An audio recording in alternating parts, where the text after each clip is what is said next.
മാത്രമല്ല, വിശുദ്ധ ദിവസത്തിന്റെ പകൽക്കാലത്തിനായിട്ട് സ്തോത്രം കടന്നിരിക്കുന്ന എല്ലാവരെയും കർത്താവിന്റെ നാമത്തിൽ സന്തോഷത്തോടെ സ്വാഗതം ചെയ്യുന്നു. ഇന്ന് നമുക്ക് വിദ്യാലയ 2 ദിനവൃത്താന്തങ്ങളുടെ പുസ്തകം 27-ാം അധ്യായം അതിന്റെ 6-ാമത് വചനം വായിച്ച് കേൾക്കാം. 2 ദിനവൃത്താന്തങ്ങളുടെ പുസ്തകം 27-ാം അധ്യായത്തിന്റെ 6-ാമത് വചനം. ഇങ്ങനെ യോദ്ധാം തന്റെ ദൈവമായ യഹോവയുടെ മുമ്പാകെ ക്രമമായി നടന്നതുകൊണ്ട് അവൻ ബലവാനായി തീർന്നു. എല്ലാ കണ്ണുകളും അടച്ചു. യോദ്ധാം ദൈവത്തിന്റെ സന്നിധിയിൽ ക്രമമായി നടന്നതുകൊണ്ട് അവൻ ബലവാനായി തീർന്നു. കർത്താവ് ഇന്ന് പകൽക്കാലം ദൈവസന്നിധി ക്രമമായി നടക്കുവാൻ എന്റെ ബലഹീനതകളെ മാറ്റണമേ. ദൈവസന്നിധി വിശ്വസ്തയോടെ നടക്കുവാൻ കഴിയാതെ വണ്ണമുള്ള ബലഹീനതകളെ മാറ്റണമേ. ദൈവം ബലപ്പെടുത്തണമേ. ഹല്ലേലൂയ. കർത്താവേ, ഞങ്ങളോട് അങ്ങ് ഹൃദ്യമായി സംസാരിക്കണമേ. അവിടുത്തെ ശബ്ദം കേട്ട് അങ്ങ് അനുഗമിപ്പാനുള്ള കൃപ നൽകണം. അവിടുത്തെ കരങ്ങളിലേൽപ്പിക്കുന്നു യേശുവിന്റെ നാമത്തിൽ തന്നെ. ഹല്ലേലൂയ. ഒരു പ്രാവശ്യം കൂടെ വായിക്കാം. ഇങ്ങനെ യോദ്ധാം തന്റെ ദൈവമായ യഹോവയുടെ മുമ്പാകെ ക്രമമായി നടന്നതുകൊണ്ട് അവൻ ബലവാനായി തീർന്നു. യോദ്ധാവിനെ കുറിച്ച് വേദപുസ്തകം പഠിപ്പിക്കുന്നത് ഉസിയ രാജാവിന്റെ മകനാണ് യോദ്ധാം. യോദ്ധാം രാജാവായി തീർന്നപ്പോൾ 27-ാം അധ്യായം 2-ാം വാക്യം, അവൻ തന്റെ അപ്പനായ ഉസിയാവ് ചെയ്തതുപോലെയൊക്കെയും യഹോവയ്ക്ക് പ്രസാദമായത് ചെയ്തുവെങ്കിലും യഹോവയുടെ ആലയത്തിലേക്ക് അവൻ കടന്നില്ല. അവിടെ ദൈവാലയത്തിൽ കടക്കാത്ത ഒരു കുറവ് അവന്റെ ജീവിതത്തിലുണ്ട്. ദൈവത്തിന് പ്രസാദമുള്ളത് ചെയ്തു, ദൈവസന്നിധി ക്രമമായി നടക്കുകയും ചെയ്തു. പക്ഷെ ആലയത്തിലേക്ക് പ്രവേശിച്ചില്ല. നമ്മൾ പലപ്പോഴും പല കാര്യങ്ങളും ചെയ്യുന്നു, എന്നാൽ ദൈവാലയവുമായുള്ള ബന്ധത്തിൽ എത്രമാത്രമാണ് ശുഷ്കാന്തിയുള്ളത്? നമ്മൾ അക്കാര്യത്തിൽ യോദ്ധാവിനെ കുറ്റപ്പെടുത്തരുത്. അതുകൊണ്ട് ആലയത്തിൽ പോകണമെന്നല്ല ഞാൻ പറയുന്നത്. ആലയത്തിൽ പോയാൽ പോകേണ്ട വണ്ണം പോകണം, അല്ലെങ്കിൽ പോകാതിരിക്കുന്നതാണ് നല്ലത്. യോദ്ധാം ദൈവത്തിന് പ്രസാദമുള്ളത് ചെയ്തു. 26-ന്റെ 5 വായിക്കാം. ദൈവഭയത്തിൽ അവനെ ഉപദേശിച്ചു വന്ന സക്കറിയാവിന്റെ ആയുഷ്കാലത്ത് അവൻ ദൈവത്തെ അന്വേഷിച്ചു. അവൻ യഹോവയെ അന്വേഷിച്ച കാലത്തോളം ദൈവം അവനെ അഭിവൃദ്ധി നൽകി. ഉസിയ രാജാവ് യോദ്ധാമിന്റെ അപ്പനെ ദൈവഭയത്തിൽ ഉപദേശിച്ച നാളൊക്കെ അവൻ യഹോവയെ അന്വേഷിച്ചു. യഹോവയെ അന്വേഷിച്ച നാളൊക്കെയും ദൈവം എന്ത് ചെയ്തു? അഭിവൃദ്ധി. അപ്പൊ ദൈവത്തെ അന്വേഷിക്കുന്ന ബുദ്ധിമാനുണ്ടോ എന്ന് കാണുവാൻ യഹോവ സ്വർഗ്ഗത്തിൽ നിന്ന് മനുഷ്യപുത്രന്മാരെ നോക്കുന്നു. ദൈവത്തെ അന്വേഷിച്ച കാലത്തോളം ദൈവം അവന് അഭിവൃദ്ധി കൊടുത്തു. അപ്പൊ ദൈവാലയത്തിൽ വന്നില്ലെങ്കിൽ ദൈവത്തെ അന്വേഷിച്ചില്ല എന്നും ഉണ്ടാവില്ല. അതുകൊണ്ടാണ് ഞാൻ സഭയെ മുടക്കുന്ന നിർബന്ധമായി പറയുന്നത്. ദൈവത്തെ അന്വേഷിക്കുന്ന ഒരേ ദൈവം അഭിവൃദ്ധി നൽകും. നമ്മൾ അധ്വാനിക്കുന്ന പൈസ അനാവശ്യമായി ചെലവായി പോകാൻ അനുവദിക്കയില്ല. നമ്മുടെ അധ്വാന ഫലം നമ്മൾ നമ്മുടെ തലമുറകളും അനുഭവിക്കണമെങ്കിൽ നാം ദൈവത്തെ അന്വേഷിക്കണം. ദൈവത്തെ അന്വേഷിച്ച കാലത്തോളം ദൈവം അവന് അഭിവൃദ്ധി നൽകി. പഴയ ഒരു വാക്യമുണ്ട്, ഞാൻ റെഫറൻസ് ഓർക്കുന്നില്ല. ഇസ്രായേൽ ദൈവത്തെ ആരാധിക്കാൻ യെരൂശലേമിന് വന്നില്ലെങ്കിൽ ദൈവം ആ ദേശത്തിന്റെ മഴ മുടക്കി കളയുന്നൊരു വചനമുണ്ട്. അങ്ങനെയാണെങ്കിൽ കർത്താവ് പറയുന്നു, നല്ല പതിന്റെ മേലും ആകാത്തവരുടെ മേലും ദൈവം മഴ പെയ്ക്കുന്നു. പക്ഷെ ദൈവത്തെ ആരാധിക്കാത്തവന്റെ മഴ മുടക്കുന്ന ഒരു ദൈവമുണ്ട്. മനസ്സിലായി? ഉൽപ്പത്തി പുസ്തകം 26-ാം അധ്യായം 1-ാം വാക്യം ഒന്ന് വായിക്കാം. അബ്രഹാമിന്റെ കാലത്തുണ്ടായ മുമ്പിലത്തെ ക്ഷാമം കൂടാതെ പിന്നെയും ആ ദേശത്തിൽ ഒരു ക്ഷാമം ഉണ്ടായി. അബ്രഹാമിന്റെ കാലത്ത് ക്ഷാമം ഉണ്ടായി, അബ്രഹാമിന്റെ മകന്റെ കാലത്തും ആ ക്ഷാമം ഉണ്ടായി.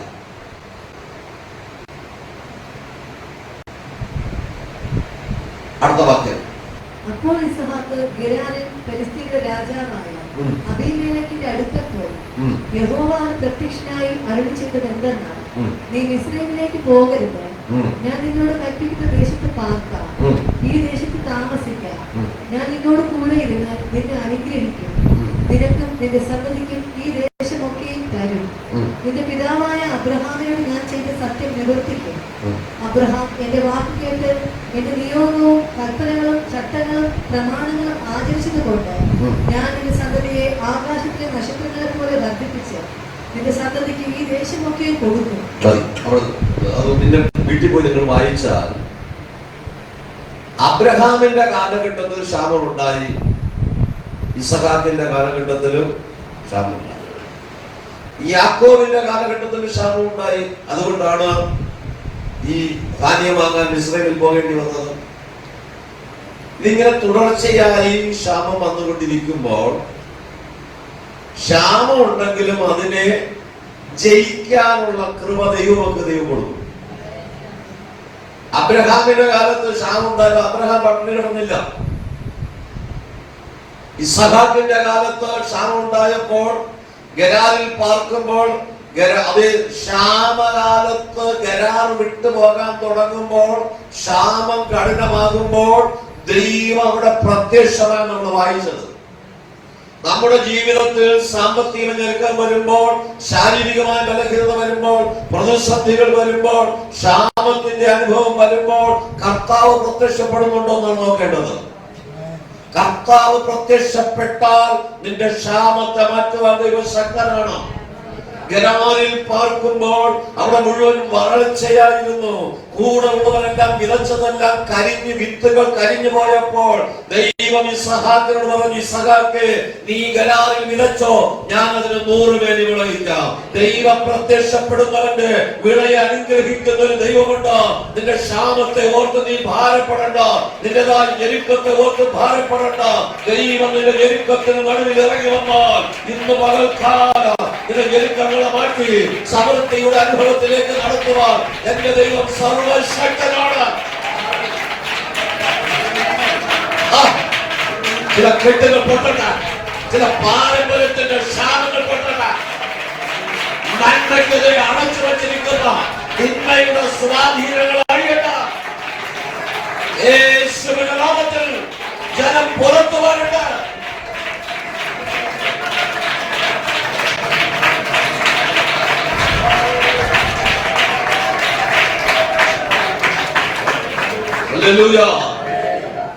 ക്ഷാമം വരുമ്പോൾ കർത്താവിടെ പ്രത്യക്ഷപ്പെട്ടാൽ 100 പേര് വിളവാൻ. മറ്റുള്ളവർ വിതയ്ക്കുന്ന വിത്ത് കരിഞ്ഞു പോയത് നീ നോക്കണ്ട. ഈ ദൈവത്തെ അന്വേഷിച്ചാൽ സമൃദ്ധി ഉണ്ടാവും. ഉസിയാവ് ദൈവത്തെ അന്വേഷിച്ച കാലത്തോളം അവന് അഭിവൃദ്ധി ഉണ്ടായി. നമ്മുടെ ജീവിതത്തിൽ എവിടെയെങ്കിലും അഭിവൃദ്ധി കുറയുന്നോ, ഏതെങ്കിലും ഭാഗത്ത് ക്ഷാമം വരുന്നുവോ, നമ്മൾ സാമ്പത്തികമായ ക്ഷാമമെന്ന് നമ്മൾ തിരിച്ചറിയും, അല്ലേ? ശാരീരികമായ ബലഹീനത തിരിച്ചറിയും, നമ്മുടെ തലമുറകൾക്ക് ഒരു ബുദ്ധിമുട്ട് വന്നാൽ തിരിച്ചറിയും. പ്രാർത്ഥനാനുഭവം കുറഞ്ഞതിനെ കുറിച്ച് വ്യാകുലപ്പെടാറുണ്ടോ? വേദപുസ്തകം വായനയും ധ്യാനം കുറഞ്ഞ് വ്യാകുലപ്പെടാറുണ്ടോ? ആത്മീകമായി വന്നുപോയ മുരടിപ്പിനെ കുറിച്ച് ഓർത്ത് വ്യാകുലപ്പെടാറുണ്ടോ? അതിന് സമയമില്ല. നമുക്ക് മുമ്പേ അവന്റെ രാജ്യവും നീതിയും അന്വേഷിച്ചാൽ അതോടൊപ്പം സകലം തരാമെന്ന ദൈവത്തിന്റെ വാഗ്ദത്വം. എന്തേ എന്റെ ജീവിതത്തിൽ ശൂന്യതമാകാതിരിക്കുന്നത്? നമ്മുടെ ദൈവം അത്ഭുതങ്ങളുടെ ദൈവമാണ്. ഇസഹാക്കിന് ക്ഷാമം വന്നപ്പോൾ ദൈവം അവിടെ പ്രത്യക്ഷപ്പെട്ട് പറയുക, നീ ദേശം വിട്ടു പോകണ്ട, ഞാൻ നിനക്ക് മാത്രമല്ല നിന്റെ തലമുറകൾക്കും ഈ ദേശം ശാശ്വത അവകാശമായി തരും. പരിശുദ്ധാത്മാവ് പറയുകയാണ്, നിനക്ക് ക്ഷാമം വന്നിട്ട്, ഞെരുക്കം വന്നിട്ട്, കടബാധ്യത വന്നിട്ട്, വീടും നാടും എല്ലാം വിട്ടിട്ട് പോകാൻ വേണ്ടി ആവിചാരം ചെയ്യുന്നുണ്ടല്ലോ, അവൻ ദേശം വിട്ടു പോകും. നിന്റെ ദൈവം ദേശത്ത് പാർപ്പിക്കും. അതാണ് നാം സേവിക്കുന്ന ദൈവത്തിന്റെ പ്രത്യേകത. ആരെങ്കിലും ആവിചാരം ചെയ്തു നീ വ്യാപനപ്പെടണ്ട. ദൈവം നിന്റെ മേൽ പ്രത്യക്ഷപ്പെടുന്നുവോ, നിന്റെ കുടുംബത്തിനകത്ത് ദൈവം പ്രത്യക്ഷപ്പെടുന്നുവോ, അതിന്റെ ആവശ്യങ്ങൾ ദൈവം ഇടപെടുന്നുവോ, അത് മാത്രം നോക്കിയാൽ മതി. ഇന്ന് പകൽക്കാലം മറ്റുള്ളവർ എങ്ങനെയും നോക്കണ്ട. അത് ദൈവത്തെ ആരാധിക്കാത്തവരെയും ആരാധിക്കുന്നവരെ വേർതിരിക്കുന്ന ദൈവമാണ്. ഈ യഥാർത്ഥമായി ദൈവത്തെ സേവിച്ചാൽ, വിശ്വസ്തരാണ് ദൈവത്തെ സേവിച്ചാൽ നഷ്ടപ്പെട്ടതല്ല, മടങ്ങി തരാം. എന്റെ ദൈവം വിശ്വസ്തരാണ്.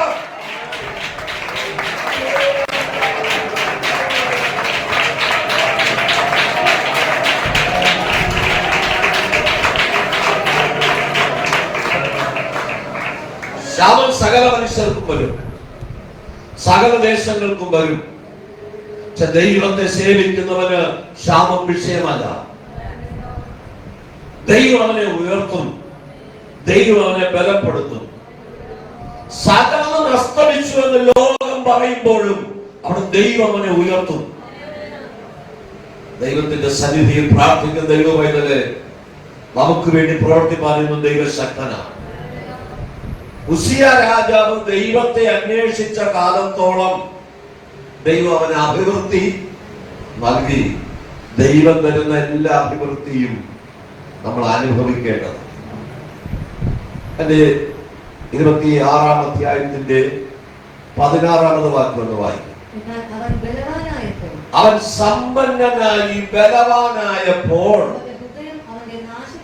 അവന്റെ ഹൃദയം അവന്റെ നാശത്തിനായി നിഗളിച്ചു. ആ 6 മുതൽ 15 വരെയുള്ള വാക്യങ്ങൾ വീട്ടിൽ പോയി വായിക്കണം. എന്റെ വിഷയം യോഗ്യമായതുകൊണ്ടാണ് ഉസിയാവിനൊന്ന് പറഞ്ഞിട്ട് ഞാൻ ഇങ്ങോട്ട് വരാൻ ആഗ്രഹിക്കുന്നത്. നമ്മൾ വായിച്ചത് യോധാം യഹോവയുടെ മുമ്പായി ക്രമമായി നടന്നു, അതുകൊണ്ട് അവൻ ബലവാനായി തീർന്നു. ദൈവത്തിന് പ്രസാദമുള്ളത് ചെയ്തു, പക്ഷെ അവൻ ആലയത്തിൽ പോയില്ല. എന്തുകൊണ്ട് അവൻ ആലയത്തിൽ പോകാത്തതാണ് നമ്മുടെ വിഷയം. അപ്പൊ ദൈവത്തിന് പ്രസാദമുള്ളത് ചെയ്തു, അപ്പൊ ദൈവം ക്രമമായി നടന്നത് കൊണ്ട് അവൻ ദൈവപ്രബലനായി തീരുകയും ചെയ്തു. ഉസിയ രാജാവ് ദൈവത്തെ അന്വേഷിച്ച കാലത്തോളം യോധാമിന്റെ പിതാവ് ദൈവം അവന് അഭിവൃദ്ധി നൽകി. പക്ഷേ 16-ാം വാക്യം വായിച്ചത് അവൻ ബലവാനായപ്പോൾ ദൈവം അവനെ ബലപ്പെടുത്തി. അതിൽ നിൽക്കുന്നു എന്ന് തോന്നുന്നവൻ വീഴാതിരിപ്പാൻ നോക്കട്ടെ.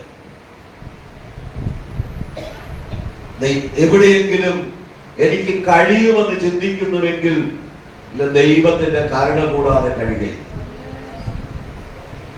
ദൈവത്തിന്റെ കൃപയില്ലാതെ നമുക്ക് നിൽക്കാൻ കഴിയും. അവന്റെ ഹൃദയം നിഗളിച്ചു. എന്തിനാ? നന്മയ്ക്കല്ല. നിഗളം വീഴ്ചയ്ക്ക് മുന്നോടി എന്ന് ശലോമോൻ പറയും.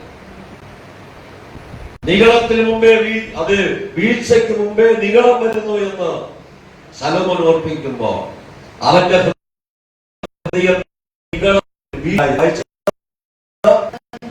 ായപ്പോൾ അവന്റെ നാശത്തിനായി നിഗളിച്ചു. ദൈവം രാജാവാക്കി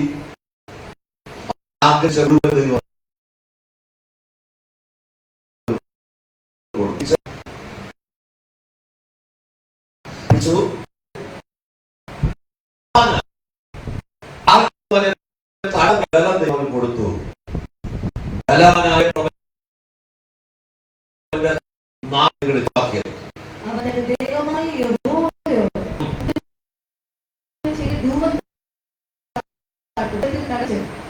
ഇവിടെ ഉസിയ രാജാവ് തന്റെ രാജാവിന്റെ അധികാരം ഉപയോഗിച്ച് പുരോഹിതന്മാരുടെ വാക്ക് കേൾക്കാതെ ഇവിടെ നേരത്തെ പറഞ്ഞു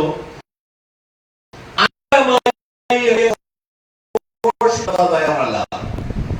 ഭൗതികമായി വളർച്ച നമ്മൾ പെട്ടെന്ന് തിരിച്ചറിയും. ഈ ഉസിയ രാജാവ് നിഗളിച്ചത് അവൻ ആശയത്തിലാണ്. വായിക്കാം. അസര്യ പുരോഹിതനും അവരോടുകൂടെ ധൈര്യശാലികളായി യഹോവയുടെ 80 പുരോഹിതന്മാരും അവന്റെ പിന്നാലെ അകത്ത് ചെന്നു ഉസിയ രാജാവിനെ തടുത്ത് അവരോട്, ഉസിയാവേ, യഹോവയ്ക്ക് ധൂപം കാട്ടുന്നത് നിനക്ക് വിഹിതമല്ല. യഹോവയ്ക്ക് ധൂപം കാട്ടുന്നത് നിനക്ക് വിഹിതമല്ല. ധൂപം കാട്ടുവാൻ വിശുദ്ധീകരിക്കപ്പെട്ട അഹരോന്യരായ പുരോഹിതന്മാർക്കത്രേ. വിശുദ്ധ മന്ദിരത്തിൽ നിന്ന് പൊയ്ക്കൊള്ളുക, ലംഘനമാകുന്നു നീ ചെയ്തിരിക്കുന്നത്. ദൈവത്തിന്റെ സന്നിധിയിൽ അവൻ പ്രബലനായപ്പോൾ അവന്റെ നാശത്തിനായി നിഗളിച്ചു. ദൈവാലയത്തിൽ ധൂപം കാട്ടാൻ പോയപ്പോൾ രാജാവിനെതിരെ ഒരാൾ പറഞ്ഞാൽ അവൻ പുരോഹിതനെ ആയാലും വെട്ടിക്കളയും. അതാണ് അന്നത്തെ കാലം. പക്ഷേ പുരോഹിതന്മാർ ചെന്ന് രാജാവിനോട് പറഞ്ഞു, ധൂപം കെട്ടാൻ പുരോഹിതന്മാരുണ്ട്, നീ ദൈവസേന ലംഘനമാണ് ചെയ്യുന്നത്.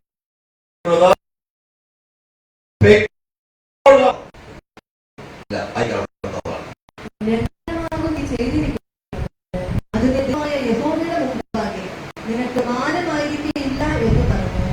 ധൂപം കാട്ടുവാൻ കഴിയും.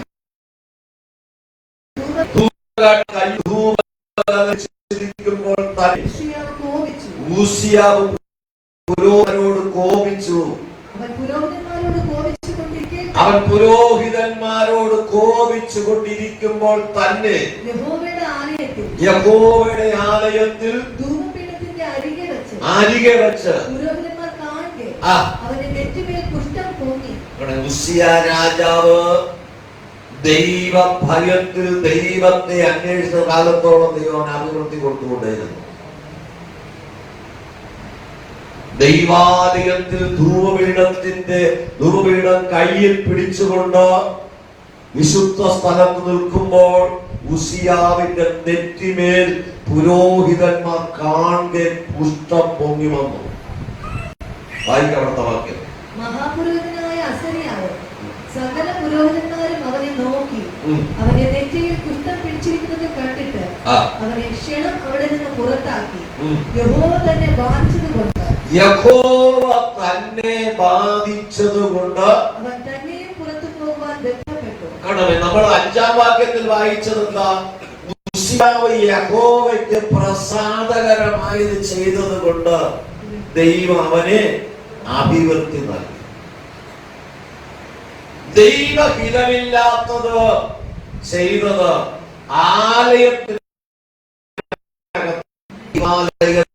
ദൈവഹിതമില്ലാത്തത് ചെയ്യരുത്. ഭയത്തോടും വിറയലോടും വേണം ദൈവസന്നിധി വരാൻ. നമ്മുടെ കഴിവും വിജയങ്ങളും പാരമ്പര്യവും നമ്മുടെ വിഷയമല്ല.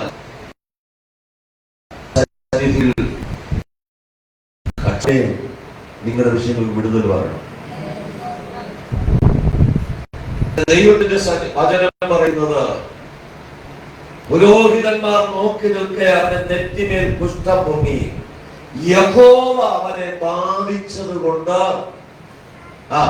അവൻ പുറത്തു പോകുവാൻ ബന്ധപ്പെട്ടു. യഹോവ ബാധിക്കുമോ? യഹോവ അനുഗ്രഹിക്കുന്നവനാണ്. ഇവിടെ യഹോവ ഉസിയാവിനെ ബാധിച്ചപ്പോൾ അവൻ കുഷ്ഠരോഗിയായി മാറി. അടുത്ത വാക്യം. അങ്ങനെ ഉസിയ രാജാവ് ജീവപര്യന്തം കുഷ്ഠരോഗിയായിരുന്നു. അപ്പൻ ദൈവാലയത്തിൽ പോയി ദൈവത്തിന്റെ വ്യവസ്ഥ വിട്ട് അധികാരത്തിന്റെ ശ്രേഷ്ഠത കൊണ്ട് ധൂപം കാട്ടുവാൻ പോയി. പുരോഹിതന്മാരുടെ ഒന്നും വാക്ക് കേട്ടില്ല. അതുകൊണ്ട് അവൻ ജീവപര്യന്തം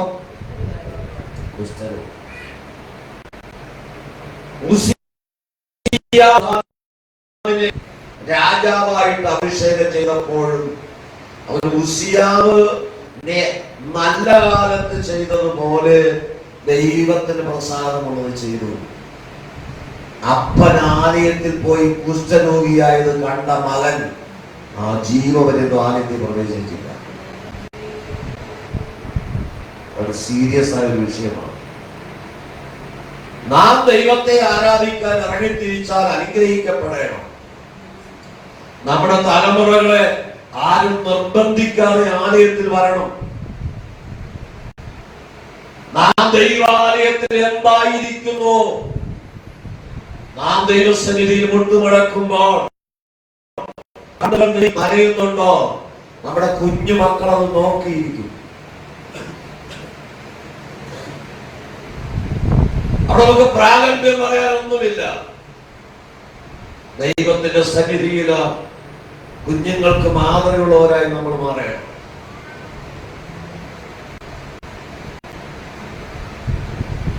ഒരു 10 വർഷങ്ങൾക്ക് മുമ്പൊരിക്കൽ 6-7 മണിക്കൂർ ഒരു കുട്ടിയാണ്. അവരെ വിളിച്ചിട്ട് ഞാൻ ആരാധനയുടെ മുമ്പിലേക്ക് വിളിച്ചിട്ട് പറഞ്ഞു, മോനെ നീ പ്രാർത്ഥനയ്ക്ക് കണ്ണടയ്ക്കുന്നില്ലല്ലോ, കണ്ണടച്ച് പ്രാർത്ഥിക്കുന്നു. എന്നോട് അല്പം പോലും മടിക്കാതെ പറഞ്ഞത്, ആ അപ്പച്ചൻ കണ്ണടയ്ക്കുന്നില്ല, പേര് വന്നിട്ടാവുന്നത്. അപ്പൊ അദ്ദേഹം വരുന്നില്ല. ആ അപ്പച്ചൻ കണ്ണടയ്ക്കുന്നില്ലല്ലോ, എല്ലാവരും കണ്ണടച്ച് പ്രാർത്ഥിക്കുമ്പോ അദ്ദേഹം കുഞ്ഞു വാടച്ചിരിക്കാൻ കണ്ണടച്ചിരിക്കാൻ പറയും. ഈ ബാലൻ പറഞ്ഞത്, ആ അപ്പച്ചൻ കണ്ണടയ്ക്കുന്നില്ലല്ലോ. വേദപുസ്തകം പഠിക്കുമ്പോൾ എന്തുകൊണ്ട് യോഹാൻ ദൈവാലയത്തിൽ പോയില്ല? അവൻ ക്രമമായി നടന്നു, ഒരു പാപവും ചെയ്തില്ല. ദൈവത്തിന് പ്രസാദമുള്ളത് ചെയ്തു, അവൻ ജീവിച്ചു. അതുകൊണ്ട് ദൈവം അവനെ അനുഗ്രഹിക്കുകയും ചെയ്തു. അവൻ ദൈവാലയത്തിൽ പോകാൻ ഭയപ്പെട്ടത് ദൈവാലയത്തിൽ പോയ അപ്പന്റെ ആരാധന മുഖാന്തരം ജീവപര്യന്തം അപ്പൻ കുഷ്ഠരോഗിയായി സിംഹാസനത്തിൽ നിന്ന് വാഴയിടുന്ന എന്റെ അപ്പൻ കുഷ്ഠരോഗിയായി ശാലയിൽ അടക്കപ്പെട്ടു. ദൈവത്തെ ആരാധിക്കുന്ന ദൈവമക്കളെ, എത്രമാത്രമാണ് നമ്മൾ ദൈവത്തെ ഭയപ്പെടുന്നത്? ദൈവാലയത്തിൽ ഉറക്കെ സംസാരിക്കാൻ നമ്മൾ ഭയപ്പെടണം. പ്രാർത്ഥിക്കുമ്പോൾ കേൾക്കുന്ന ദൈവം നമ്മുടെ എല്ലാ ഇടപെടലും കണ്ടുകൊണ്ടിരിക്കും. ആ സ്വർഗീയ ക്യാമറയ്ക്ക് മുമ്പിലാണ് നമ്മളായിരിക്കുന്നത്. നമുക്ക് തെറ്റി ഒഴിയാൻ കഴിയില്ല. ദൈവത്തിന്റെ സന്നിധിയിൽ പ്രാർത്ഥിക്കുന്ന ഓരോ പ്രാർത്ഥനകൾക്കും ദൈവം മറുപടി തരാൻ വിശ്വസ്തനാണ്. വേദപുസ്തകത്തിൽ സംഭവങ്ങൾ പറഞ്ഞ് ഞാൻ ഈ ഭാഗത്തേക്ക് വരാം. ഉൽപ്പത്തി പുസ്തകം 15-ാം അധ്യായം പഠിക്കുമ്പോൾ അബ്രഹാം ദൈവത്തെ ആരാധിച്ചു. നമുക്ക് നമ്മൾ കാണാൻ പാടായ ഭാഗമാണ്. അബ്രഹാം ആരാധിച്ചപ്പോ ആരാധന വ്യവസ്ഥ തെറ്റിയത് കൊണ്ട് ദൈവം പറഞ്ഞു, നിനക്ക് ആകാശത്തിലെ നക്ഷത്രങ്ങൾ പോലെയും കടത്തിലെ മണത്തരി പോലെയും തലമുറകളെ തരാമെന്ന് പറഞ്ഞു. പക്ഷെ അവന്റെ ആരാധന ദൈവം അംഗീകരിക്കാത്തത് കൊണ്ട്, വ്യവസ്ഥ തെറ്റിച്ച് ദൈവത്തെ ആരാധിച്ചത് കൊണ്ട്, അറിയാത്ത വീട്ടിൽ പോയി വായിച്ച മതി, പറയാൻ സമയം പോലെ അവന്റെ സന്തതി 400 സംവത്സരം തലമുറയായി പറക്കുമെന്ന് ശാപം വഹിക്കുക മാത്രമല്ല, ഏത് വിഷയത്തിന്റെ മേലാണോ യാഗം കഴിക്കാൻ ദൈവം ആവശ്യപ്പെട്ടുവോ, നിനക്ക് ഞാൻ തലമുറയെ തരാമെന്ന് പറഞ്ഞിട്ടാണ് ദൈവം യാഗം കഴിക്കാൻ പറഞ്ഞത്. ദൈവം യാഗം കഴിക്കാൻ പറഞ്ഞ ആളുകളുണ്ട്.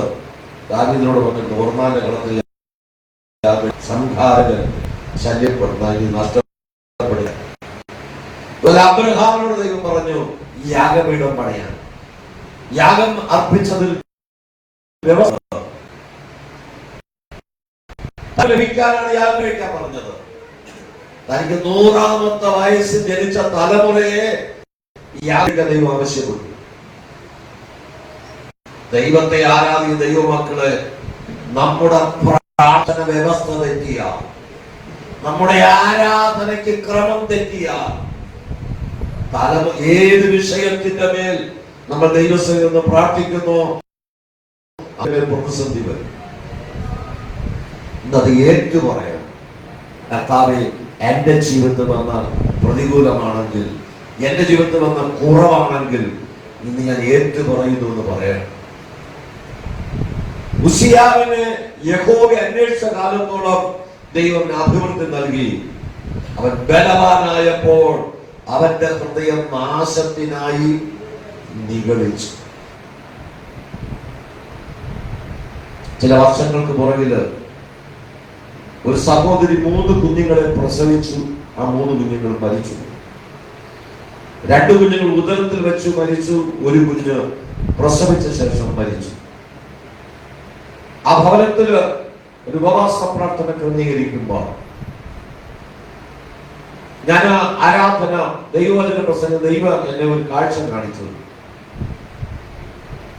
ഒരു പുരോഹിതന്റെ അങ്കി വലിച്ചു നിന്ന് കാണിച്ചു. ഞാൻ ആ മെസ്സേജിന്റെ ഇടയിൽ അവരോട് ചോദിച്ചു, സഹോദര, ആലയത്തിലെ പുരോഹിതനെ നിങ്ങൾ ഉപദ്രവിച്ചിട്ടുണ്ടോ? പുരോഹിതന്റെ അങ്കി വലിച്ചു തീർന്നത് ഞാൻ കണ്ടു എന്ന് പറഞ്ഞു. ഞാൻ പറഞ്ഞില്ല, ഞാനങ്ങനെ ചെയ്തിട്ടില്ല. അദ്ദേഹത്തിന്റെ പിതാവ്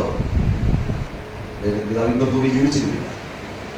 നല്ല പ്രായമുള്ള ഒരു പിതാവ് അദ്ദേഹം പറഞ്ഞു, പാസ്റ്റർ, സംഭവിച്ചിട്ടുണ്ട്.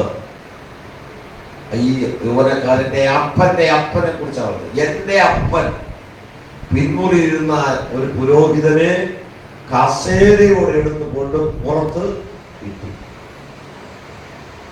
ആ കസേരയുടെ കാലൊടിഞ്ഞ് അദ്ദേഹം തറയിൽ വീണു. എഴുന്നേറ്റപ്പോൾ നിന്റെ തലമുറ അനുഭവിക്കൊള്ളാതെ.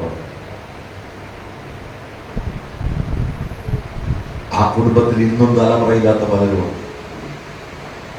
ഞാൻ ആ കുടുംബത്തോട്, നിങ്ങൾ ഇപ്പോൾ അത് ദൈവത്തിൽ ഏറ്റു പറഞ്ഞാൽ, കർത്താവേ, ഞങ്ങളുടെ പിതാക്കന്മാരോട് ചെയ്ത പാപം ഞങ്ങളുടെ മേൽ കണക്കിടരുത്, ഞങ്ങളുടെ തലമുറ മേൽ കണക്കിടരുതെന്ന് നിങ്ങൾ കുറ്റം ഏറ്റു പറഞ്ഞാൽ നിങ്ങളുടെ തലമുറ കിട്ടും. ബാക്കിയുള്ളവരെ നിങ്ങൾ നോക്കണ്ട. അന്ന് ഏറ്റു പറഞ്ഞു.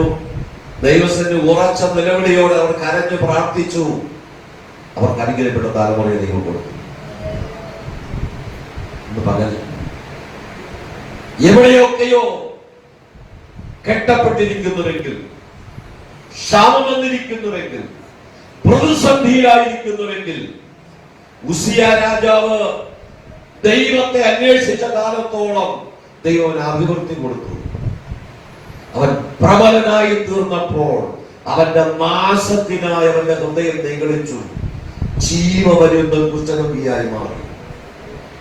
ഇത് ആലയത്തിൽ വെച്ച് സംഭവിച്ചത് കൊണ്ട് അവന്റെ മകൻ യോഥാം ആലയത്തിൽ കയറാൻ ഭയപ്പെട്ടിട്ടായിരിക്കാം എന്നതിന്റെ ചിന്ത. വേദപുസ്തകത്തിൽ അതില്ല. ദൈവത്തിന് പ്രസാദമുള്ളത് ചെയ്തു. അവൻ ക്രമമായി ദൈവസന്നിധി നടന്നു. അതുകൊണ്ട് ദൈവം അവനെ അഭിവൃദ്ധിയും കൊടുത്തു. എന്തുകൊണ്ട് അവൻ ദൈവാലയത്തിലേക്ക് പ്രവേശിച്ചില്ല എന്ന് നമ്മൾ ചിന്തിക്കുവാനായിട്ട് ഇടയായി തീരണം. 2 വാക്യം വായിക്കാം. 27:2. അവൻ തന്റെ അപ്പനായ ഉസ്സിയാവ് ചെയ്തതുപോലെയൊക്കെയും യഹോവയ്ക്ക് പ്രസാദമായുള്ളത് ചെയ്തു എങ്കിലും യഹോവയുടെ ആലയത്തിലേക്ക് അവൻ കടന്നില്ല. ജനമോ വഷളത്വം പ്രവർത്തിച്ചു. രാജാവ് ദൈവാലയത്തിൽ പോയി ദൈവത്തോട് പ്രാർത്ഥിക്കാത്തത് കൊണ്ട് ജനം വഷളത്വത്തിലായി. ശലോമോൻ ഒരു വാക്യം പറഞ്ഞിട്ടുണ്ട്, വെളിപ്പാടില്ലാത്തയിടത്ത് ജനം മര്യാദ വിട്ട് നടക്കുന്നു. ജനം മര്യാദയ്ക്ക് നടക്കണമെങ്കിൽ വെളിപ്പാടോടെ കാര്യങ്ങൾ ചെയ്യണം. രാജാവ് ദൈവാലയത്തിൽ പോയി പ്രാർത്ഥിക്കേണ്ടുന്ന ഉത്തരവാദിത്വമുള്ള വ്യക്തി തന്റെ ദൗത്യം നിറവേറ്റാത്തത് കൊണ്ട് ജനം വഷളത്വത്തിലേക്ക് പോയി. ദൈവത്തെ ആരാധിക്കേണ്ടവണ്ണം ആരാധിക്കണം. ഒരു പ്രാഗൽഭ്യവും പറയാനില്ലയോ? തന്നെ പോയി ദൈവത്തിൽ നിന്ന് കരുതുപോലെ കരഞ്ഞാ മതി. ഈ കണ്ണുനീരൊഴുക്കി കരയണമെന്നല്ല ഞാൻ ഉദ്ദേശിക്കുന്നതോ, ഹൃദയത്തെ ദൈവസേന പകരുവാൻ കഴിയും. നമ്മൾ കരയാനല്ല ദൈവാലയത്തിൽ വരുന്നത്, സന്തോഷിക്കാൻ, ആർപ്പെട്ട് ദൈവത്തെ സ്തുതിക്കാൻ. കരയണമെന്ന് തോന്നിയാൽ കരഞ്ഞോളണം, അതാരെയും നോക്കണ്ട. ദൈവം തരുന്ന കൃപയ്ക്കൊത്തവണ്ണം ദൈവത്തെ ആരാധിച്ചാൽ ദൈവം നമ്മെ നടത്താൻ ശക്തനാണ്. സഭാപ്രസംഗ പുസ്തകം 8-ാം അധ്യായം അതിന്റെ 12-ാമത് വാക്യം വായിക്കുമ്പോൾ, സഭാപ്രസംഗ പുസ്തകം 8-ാം അധ്യായം 12-ാമത് വാക്യം, പാപി 100 പ്രാവശ്യം ദോഷം ചെയ്യുകയും ദീർഘായുസ്സോടെ ഇരിക്കുകയും ചെയ്തിട്ടുണ്ടെങ്കിൽ ദൈവത്തെ ഭയപ്പെടുന്ന ഭക്തന്മാർക്ക് നന്മ വരുമെന്ന് ഞാൻ നിശ്ചയമായി അറിയുന്നു. ദൈവത്തെ ഭയപ്പെടുന്ന ഭക്തന്മാർക്ക് നന്മ വരുമെന്ന് നിശ്ചയമായി. അവന് 100 ദോഷം ചെയ്ത് അത് ദീർഘായുസ്സോടെ ഇരുന്നോട്ടെ, അവന് വേണ്ടി ഒരു കത്തുന്ന നരകം ഒരുങ്ങുന്നുണ്ട്. ദൈവഭയത്തോടെ ജീവിക്കുന്ന ദൈവ പൈതലേ, നമ്മൾ നന്മ അനുഭവിച്ചാൽ അതുകൊണ്ട് തലമുറകൾക്ക് ശേഷിപ്പുണ്ടാകും. ദുഷ്ടൻ പ്രബലനാകുന്നത് കണ്ടിട്ടുണ്ട്, പക്ഷെ പിന്നെ പോയപ്പോ അവനെ കണ്ടില്ല എന്ന വേദപുസ്തകം പഠിപ്പിക്കുന്നു. നമ്മളെ കാണാതെ വരരുത്, നമ്മുടെ തലമുറകൾ അനുഗ്രഹിക്കപ്പെടേണ്ട. യെശയ്യാ പ്രവാചകന്റെ പുസ്തകം 3-ാം അധ്യായം 10-ാം വാക്യം. യെശയ്യാ പ്രവാചകന്റെ പുസ്തകം 3-ാം അധ്യായം 10-ാം വാക്യം. നീതിമാനെ കുറിച്ച് അവർ നന്മ വരും എന്ന് പറയും, തങ്ങളുടെ പ്രവൃത്തികളുടെ ഫലം അവർ അനുഭവിക്കും.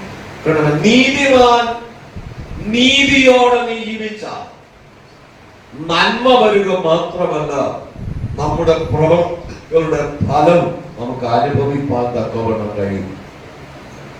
ദൈവസന്നിധിയിൽ പ്രാർത്ഥിക്കുന്ന ദൈവ പൈതലേ, നമ്മൾ അനുഭവിക്കുന്നതിന് നന്മ നമ്മളാണ് അനുഭവിക്കേണ്ടത്. പലപ്പോഴും അത് നമുക്ക് അനുഭവിപ്പാൻ കഴിയാതെ വണ്ണം തടസ്സപ്പെടുന്നു. അതാണ് ക്ഷാമം. ജീവിതത്തിലെ ഏത് മേഖലയിലാണ് ക്ഷാമമെന്ന് ഇന്ന് പകൽക്കാലം കണ്ടെത്തി ദൈവത്തോട് പറഞ്ഞാൽ ക്ഷാമകാലത്ത് 100 മേനി ഫലം തരുന്ന ഒരു ദൈവത്തെയാ നമ്മൾ സേവിക്കും. അതുകൊണ്ട് ക്ഷാമത്തെ ഭയപ്പെടേണ്ട. സലോമോൻ പറഞ്ഞിരിക്കുന്ന ഒരു പദമുണ്ട്, ഉറുമ്പിനെ നോക്കി ബുദ്ധി പഠിക്കുക, അത് വേനൽക്കാലത്ത് ആഹാരം സംഭരിച്ചു വെക്കും.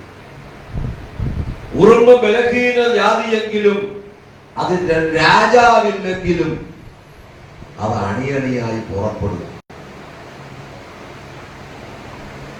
ഇന്ന് പകൽ ഇവിടെ ഒരു മുട്ടായിയുടെ കവർ പൊളിച്ചിട്ടാൽ ഇപ്പൊ ഇവിടെ ഒന്നും ഓർമ്മ ആർക്കും കാണാൻ പറ്റില്ല, സെക്കൻഡുകൾക്കുള്ള മതി. അതാണ് അതിന്റെ പ്രത്യേകത. ഈ പകൽക്കാലം അവന്റെ ഫലം അനുഭവിക്കുകയും ചെയ്യും. 40-ാമത് വാക്യം വായിക്കുമ്പോൾ, ആവർത്തന പുസ്തകം 4-ാം അധ്യായം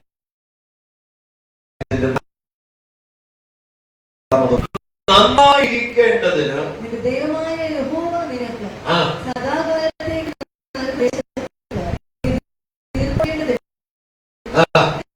അവന്റെ ചട്ടങ്ങളും കൽപ്പനകളും പ്രമാണിക്കുക.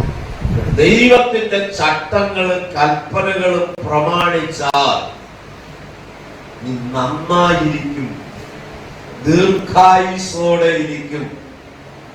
കടന്നു പോകുന്ന എല്ലാ ഇടങ്ങളും അനുഗ്രഹിക്കപ്പെടുവാനാണ് ആശ്രയം വെച്ചിരിക്കുന്ന ദൈവ പൈതലെ, നമ്മുടെ ദൈവം നീതിയുള്ള ദൈവമാണ്. നന്നായിരിക്കണമെന്നാണ് ദൈവത്തിന് നമ്മെ കുറിച്ചുള്ള ആഗ്രഹം.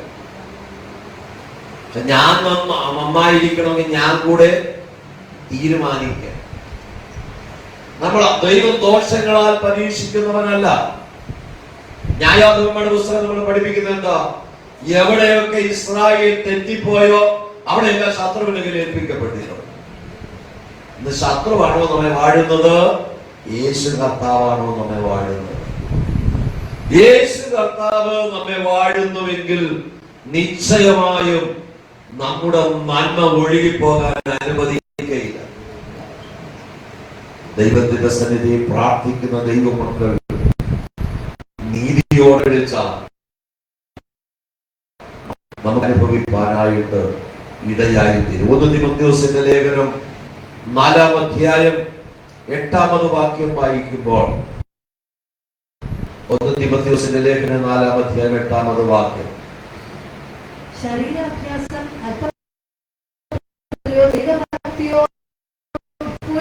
വരുവാനിരിക്കുന്നതിന്റെയും വാഗ്ദത്തമുള്ളതാകയാൽ സകലത്തിനും പ്രയോജനകരമാകുന്നു. ദൈവഭക്തി അല്ല, ഈ ലോകത്തിലും ലോകത്തിൽ പ്രയോജനപ്പെടുന്നതാണ്. ശരീരാഭ്യാസം ഈ ലോകം കൊണ്ട്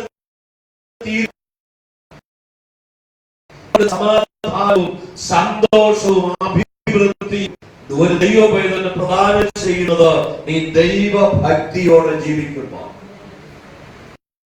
ഭക്തിയോടെ ജീവിക്കുന്ന ദൈവമക്കൾക്ക് പ്രശ്നങ്ങളുണ്ട്.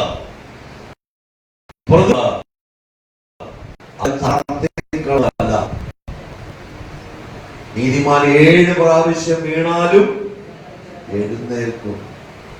ശത്രു 1 പ്രാവശ്യം വീണത് അവസാനത്തെ വീഴ്ചയാണ്. ദൈവത്തിന്റെ സന്നിധി പ്രാർത്ഥിക്കും ദൈവമക്കളെ,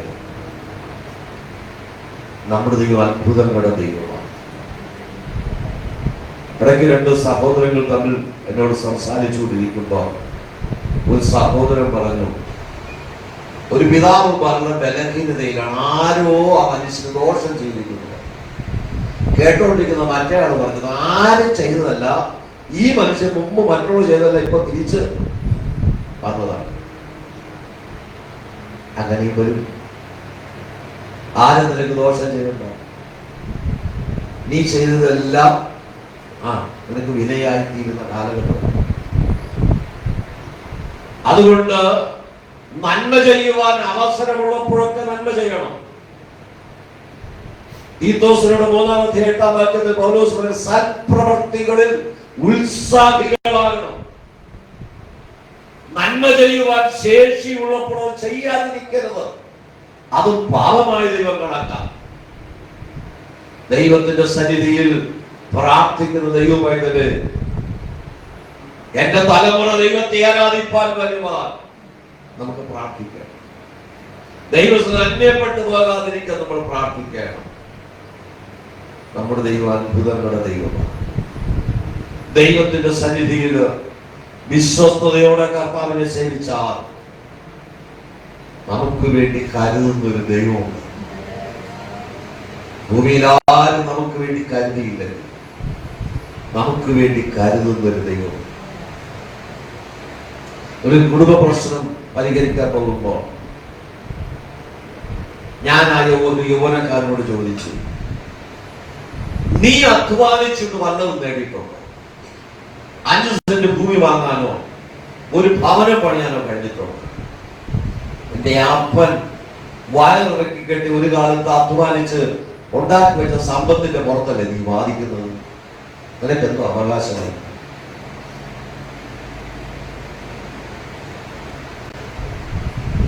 പ്രശ്നം അവിടെ പരിഹരിക്കുന്നു.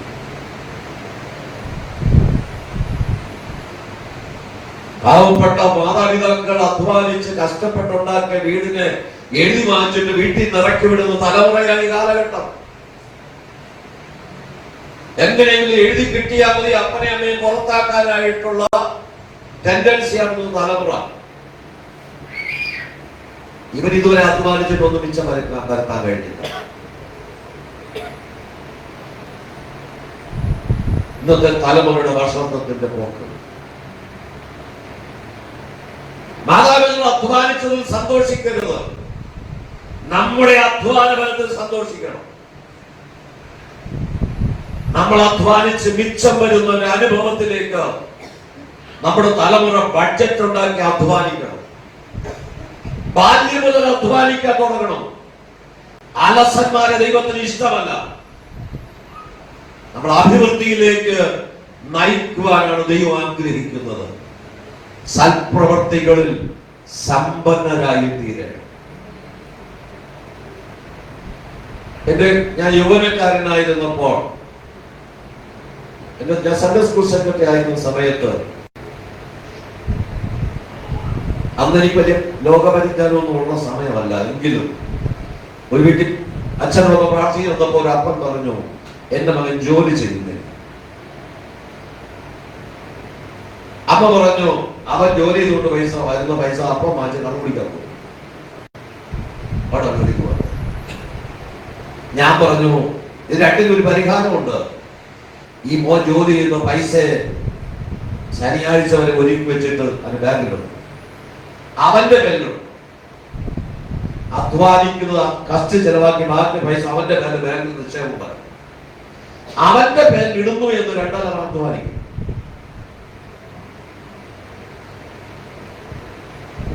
ഞാൻ പറയട്ടെ, അവൻ വിവാഹത്തിന് മുമ്പ് സ്വന്തമായ ബഹുമാനം നല്ല മനോഹരമായ ഒരു ഭവനമാണ്. അപ്പൻ കണ്ണുപിടിക്കാൻ കൊടുക്കില്ല.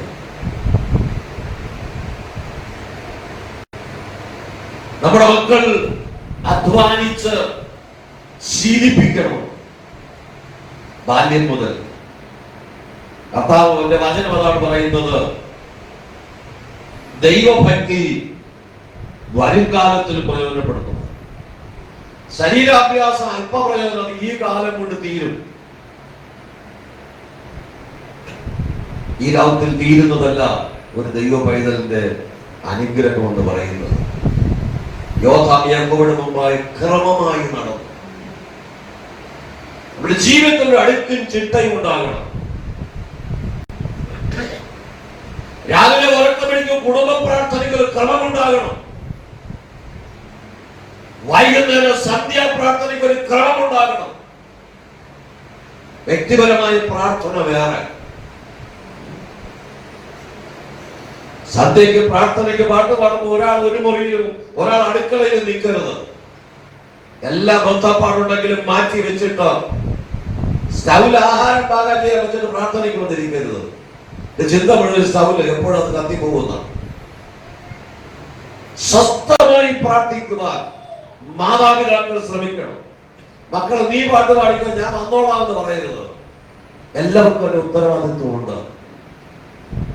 അങ്ങനെ ക്രമമായി പ്രാർത്ഥന നടക്കുന്ന ഭവനത്തിനകത്ത് ശത്രുവിന് വേറെ ഇടമില്ല. ചിലർ പറയാറുണ്ട്, കുടുംബ പ്രാർത്ഥനയ്ക്ക് വന്നിരുന്ന് പാട്ട് പാടി കഴിയുമ്പോൾ അപ്പനും അമ്മയും മക്കളും കൂടെ അടിച്ച് പിരിഞ്ഞു പോകുന്നു. അത് പരിശുദ്ധാത്മാവിന്റെ പ്രവൃത്തിയല്ല. കർത്താവിന്റെ ആത്മാവ് നമ്മെ നടത്തുമ്പോൾ ക്രമമായി നടക്കണം. ജീവിതത്തിൽ ക്രമമുണ്ടാകണം എല്ലാത്തിനും. അവിടെയാണ് അനുഗ്രഹം പ്രാപിക്കാൻ കഴിയുന്നത്. യോദ്ധാൻ ദൈവസേന ക്രമമായി നടന്നത് കൊണ്ട് അവൻ ബലവാനായി തീർന്നു. ആർക്കും അവനെ തകർക്കാൻ കഴിഞ്ഞില്ല.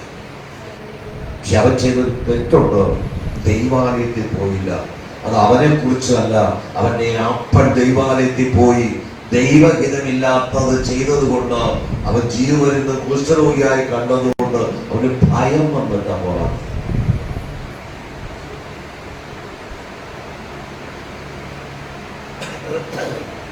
ഇടയ്ക്ക് ഒരു ഭവനത്തിൽ എന്നെ പ്രാർത്ഥനയ്ക്കായി വിളിച്ചു.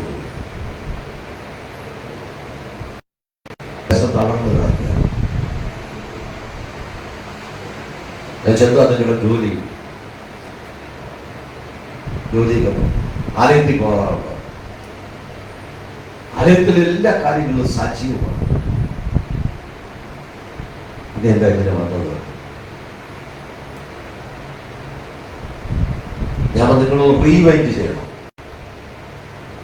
എവിടെയൊക്കെ കറക്ഷൻ വന്നിട്ടുണ്ട് അത് കറക്റ്റ് ആകുമ്പോ ദൈവം നിങ്ങളെ എഴുന്നേൽപ്പിക്കും. കറക്റ്റ് ആകാത്തിടത്തോളം ആർക്കും നിങ്ങളെ എഴുന്നേൽപ്പിക്കാൻ ഞാനല്ല, ഇനി ആരും ഒന്ന് പ്രാർത്ഥിച്ചാലും എഴുന്നേൽക്കില്ല. ദൈവത്തെ നിങ്ങൾ കറക്റ്റ് ആകും. ആലയത്തില് കസേര അടിച്ചൊടിക്കാനോ അവിടുത്തെ കാര്യങ്ങളെ നോക്കാനല്ല ദൈവം നിങ്ങളെ വിളിച്ചിരിക്കുന്നത്. അതിനൊക്കെ വേറെ ആളുകളെ അവിടെ വെച്ചിട്ടുണ്ട്. ദൈവത്തെ ആരാധിക്കാൻ ഭയത്തോടെ ദൈവസന്നിധിയിൽ ചെല്ലണം. ഭയത്തോടും വിറയലോടും ദൈവസന്നിധിയിൽ ചെല്ലണം. സൽപ്രവൃത്തികൾ ഉത്സാഹികളായി നമ്മൾ മാറണം. ഉൽപ്പത്തി പുസ്തകം 17-1 വാക്യം വായിക്കുമ്പോൾ ദൈവം അബ്രഹാമിനെ വിളിച്ചു പറഞ്ഞൊരു പദമുണ്ട്. വായിക്കാമെന്ന്? ഉൽപ്പത്തി പുസ്തകം 17-1 വാക്യം.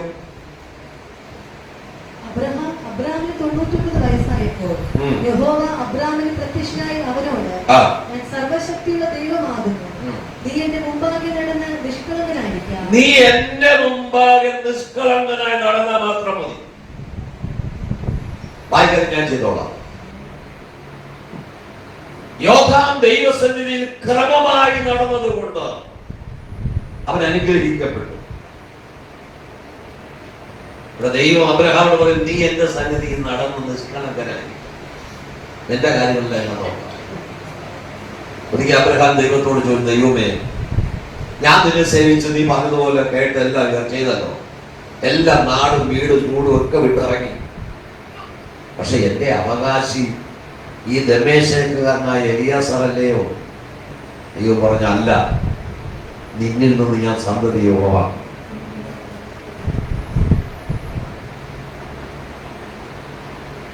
അബ്രഹാം എലിയാസിനെ വിളിച്ച് പിന്നെ പറഞ്ഞു, എന്റെ മകന് വേണ്ടി നീ എന്റെ പിതൃദേശത്തു നിന്നൊരു ഭാര്യയെ കൊണ്ടുവരണം. എലിയാസ് ചോദിക്കുകയാണ്, കന്യക എന്റെ കൂടെ വന്നില്ലെങ്കിലോ? നീ പോയാ മതി, എന്റെ ദൈവം കാര്യം സാധിപ്പിച്ചു തരും. അതാണ് ഭക്തന്റെ ഉറപ്പ്. വന്നില്ല, നീ അതിൽ നിന്ന് ഒഴിവായിരിക്കും, നിനക്ക് അതിനകത്ത് കുറ്റമില്ല. പോകാനുള്ള സമയം പോകാനുള്ള ഉത്തരവാദിത്വത്തിൻ്റെതാണ്. എലിയാസർ പോയി അവര് തീരുമാനത്തോടെ പ്രാർത്ഥിച്ച് തീരുമ്പോൾ പ്രാർത്ഥനയുടെ മറുപടി വന്നു. അകഞ്ഞു നടക്കേണ്ടി വന്നില്ല. ആ വീട്ടിൽ കയറി പാർത്തു. ആ വീട്ടിലെ കന്യകയും കൊണ്ടാണ് തിരികെ വരുന്നത്. എലിയാസർ ആ മകളോട് ചോദിക്കും, നീ എന്റെ കൂടെ പോരുന്നോ? അപ്പം പറയുന്നു, അത് പിന്നെ ആലോചിക്കാം. മോള് പറഞ്ഞു, വേണ്ട, ഞാനിപ്പോ പോവാം. അതാണ് ദൈവപ്രവൃത്തി. ഇന്ന് പകൽക്കാലം ദൈവം അബ്രഹാമിനോട് പറയുന്നു, നീ എന്റെ മുമ്പാകെ നടന്ന് നിഷ്കളങ്കനായിരുന്നാൽ മതി, നിന്റെ കാര്യം ഞാൻ നോക്കിക്കൊള്ളാം. എത്ര പേർക്ക് ആ ഉറപ്പുള്ളൂ? നാം ദൈവത്തിന് വിശ്വസ്തയോടെ സേവിച്ചാൽ നമ്മുടെ ആവശ്യങ്ങളെല്ലാം നടത്തുന്ന ഒരു ദൈവം. 1 രാജാക്കന്മാരുടെ പുസ്തകം 2-ാം അധ്യായം 4-ാം വാക്യം.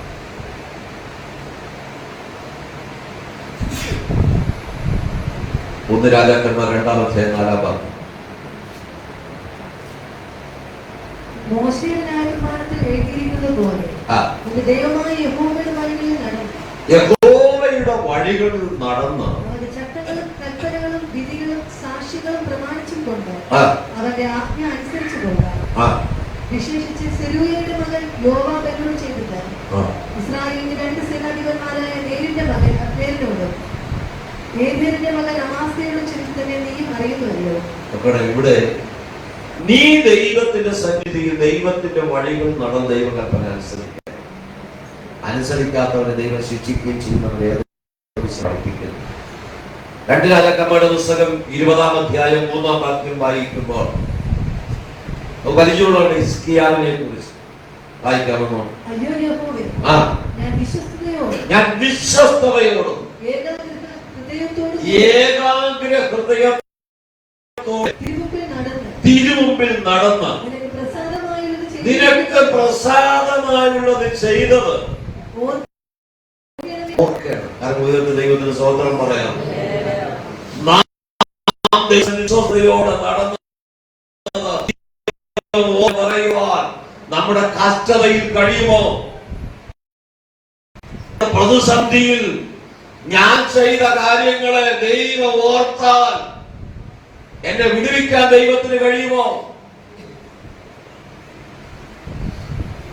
ഹിസ്കിയാവ് പറയുന്ന, കർത്താവേ, ഞാൻ നിന്റെ മുമ്പിൽ വിശ്വസ്തയോടെ നടന്നത്, പരമാർത്ഥ ഹൃദയത്തോടെ നടന്നത് ഒരു നിമിഷം നീ ഓർക്കണം.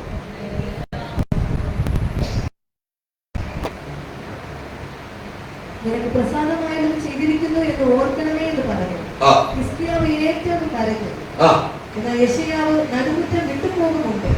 അവൻ യഹോവയുടെ അരുളപ്പാടുണ്ടായതെന്നാൽ, നീ മടങ്ങിച്ചെന്ന് എന്റെ ജനത്തിന്റെ പ്രഭുവായ ഹിസ്കിയാവോട് പറയേണ്ടത്, നിന്റെ പിതാവായ ദാവീദിന്റെ ദൈവമായ യഹോവ ചെയ്യുന്നു, ഞാൻ നിന്റെ പ്രാർത്ഥന കേട്ടു, ഞാൻ നിന്റെ പ്രാർത്ഥന കേട്ടു, നിന്റെ കണ്ണുനീർ കണ്ടിരിക്കുന്നു, നിന്നെ സൗഖ്യമാക്കും, ഞാൻ നിന്നെ സൗഖ്യമാക്കും. മൂന്നാം ദിവസം നീ യഹോവയുടെ ആലയത്തിൽ പോകും. അതാണ് അതിന്റെ അടയാളം. ദൈവത്തെ ആരാധിക്കാൻ പോകുന്ന മനുഷ്യനായിരുന്നു. ദൈവം പറയുന്നു നീ മൂന്നാം ദിവസം ആലയത്തിൽ പോകും. ഇന്നത്തെ അവസ്ഥ നീ ഓർക്കണം. മരിച്ചു പോകുമെന്ന് പ്രവാചകമെന്ന് പറഞ്ഞ അവസ്ഥ. ആ പ്രതിസന്ധിയുടെ നടുവിൽ ഹിസ്കിയാവ് ദൈവത്തോട് പറഞ്ഞു, ഞാൻ നിന്റെ സന്നിധിയിൽ പരമാർത്ഥതയോടും നിഷ്കളങ്കതയോടും നടന്ന് നീ ഓർക്കണമേ. നമ്മുടെ ദൈവം ഓർക്കുന്ന ദൈവമാണ്. നമ്മുടെ ദൈവം മറന്നു കളയുന്ന ദൈവമല്ല. കർത്താവിന്റെ നാമത്തിന് വേണ്ടി ഓടുകയും അധ്വാനിക്കുകയും മറന്നു കളയുന്ന ദൈവം.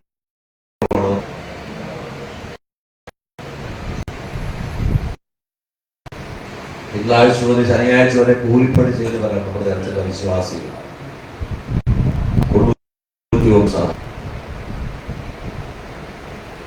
ഞായറാഴ്ച ആരാധന കഴിഞ്ഞാൽ എത്ര ശ്രമിക്കാൻ സമയമുണ്ട്? അടുത്ത 3 മണിയാകുമ്പോൾ തുടങ്ങിയാല്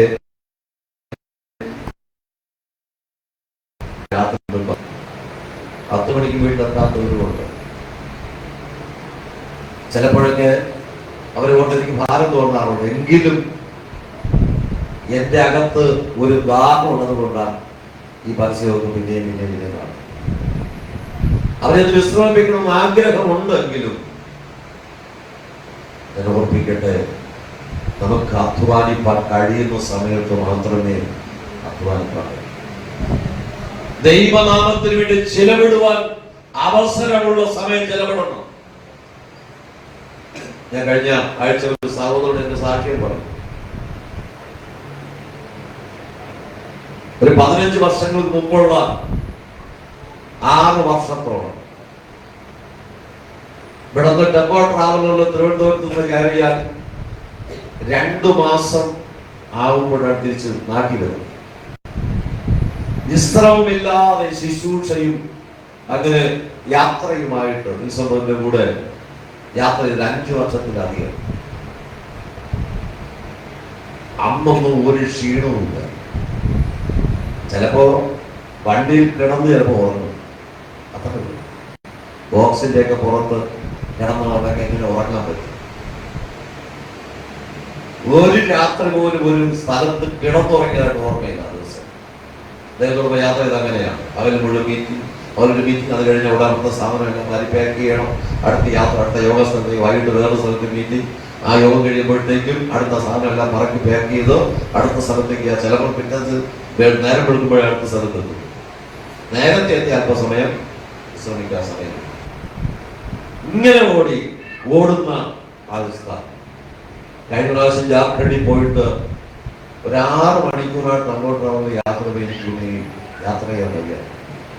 ഞാൻ പറഞ്ഞു എനിക്ക് ഞാൻ ബസ്സിൽ വരാം, ഞാൻ ട്രെയിനിൽ വരാം, യാത്ര ചെയ്യാൻ കഴിയില്ലാത്ത.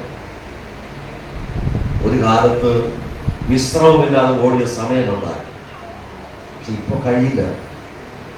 ഇവിടെ ആരോഗ്യമുള്ള സമയം ഓടിക്കോടണം. എല്ലാ ഒത്തപ്പാട് നിലയിലും ഓടണം കർത്താവിന് വേണ്ടി. ഒരു പറ്റുകയില്ല എന്ന് പറയുന്ന സമയമുണ്ട്. ദൈവത്തെ ആരാധിക്കുന്ന ദൈവമക്കളെ, നമുക്ക് ദൈവം തന്നിരിക്കുന്ന സാഹചര്യങ്ങൾക്ക് ഒത്തവണ്ണം ഓടണം. അതിനകത്ത് ആരും അലസത വിചാരിക്കും. ലോകത്തിന് വേണ്ടി, സ്വന്തത്തിന് വേണ്ടി നമ്മൾ ആഴ്ചയിൽ 6 ദിവസം ഓടുന്നില്ലേ?